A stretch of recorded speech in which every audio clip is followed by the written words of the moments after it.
You see, there are many, many verses that I could go through, but I'm only going to give you 3 today because I have a lot of material. But just wait, there will always be more.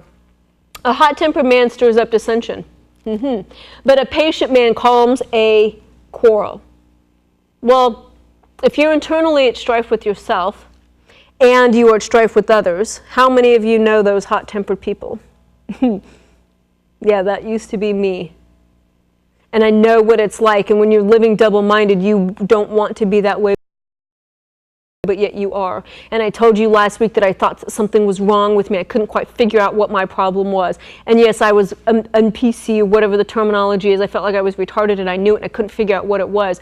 I wanted to do these things, but I just couldn't. And there I was struggling and struggling and struggling. And it doesn't work. We've got to get our minds lined up with this, not just with this part and say, oh, I kind of like this. This is the part. The rest of this is not for today because I'm choosing this lifestyle and that lifestyle. That will not work. If you want all of what he has, you have to give all. It isn't just that, oh, I'm going to hold this back and I'm going to hold this back and I'm going to hold this back and I'm going to hold this back and give you this.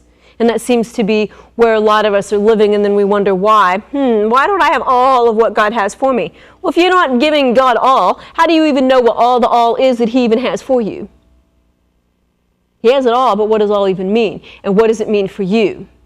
And that's a question for you to answer with him. Which leads me to the next point.